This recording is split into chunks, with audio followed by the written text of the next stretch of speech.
नमस्कार, आपण पाहता हिरकणी न्यूज. हिरकणी न्यूज प्रत्येक क्षण ताज्या घडामोडी आणि महत्त्वाच्या प्रत्येक बातमीसाठी नेहमी तत्पर.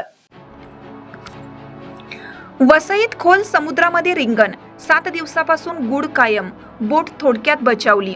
वसई किनाऱ्यापासून 66 नॉटिकल अंतरावर खोल समुद्रात पाण्याच्या प्रवाहाचे मोठे रिंगण तयार झाल्याचे दिसून आले होते.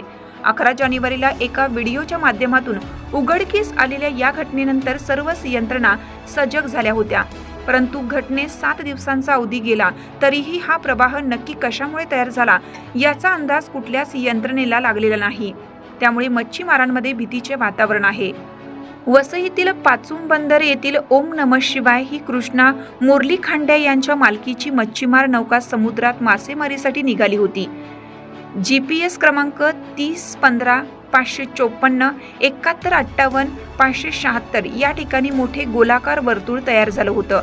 त्यातून मातकट रंगाचे पाणी वेगाने निघत असल्याचे निदर्शनास आले. बोट या ठिकाणी अडकली.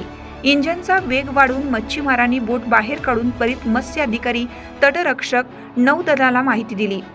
मच्छीमारांमध्ये भीतीचे वातावरण. पालघर जिल्हा हा भूकंप प्रवण क्षेत्र आहे. त्यामुळे शेकडो सौम्य धक्के या भागात सुरू असतात. हा प्रवाह भूकंपामुळे निर्माण झाला आहे का असा प्रश्न मच्छीमारांमार्फत उपस्थित केला जात आहे. सप्टेंबर 2023 मध्ये वसईपासून 37 किलोमीटर अंतरावर समुद्रात 3.8 तीव्रतेचा भूकंप नोंदवला होता. त्यामुळे जमीन हादरल्याचा अंदाज होता. मात्र या बदलामुळे मच्छीमारांमध्ये भीतीचे वातावरण आहे. घटनेची माहिती नौदल व तटरक्षक दलाला दिलेली आहे, परंतु त्यांच्याकडून अजूनही घटनेचा खुलासा झालेला नाही. या घटनेत भूकंप किंवा तशा स्वरूपाची शक्यता नाही. ONGCच्या गॅस लाईनमुळे असे होऊ शकते तशी माहिती अजूनही अप्राप्त आहे.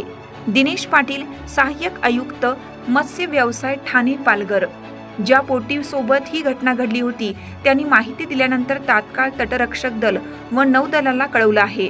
याशिवाय अन्य शासकीय यंत्रणांना माहिती देण्यात आलेली आहे. हे कशामुळे झाले याची माहिती अजूनही प्राप्त झालेली नाही. विनोद लहारे, मत्स्य परवाना अधिकारी, वसई. आपल्या हिरकणी न्यूज चॅनलला लाईक करा, शेअर करा आणि सबस्क्राईब करायला विसरू नका. आणि रहा अपडेट.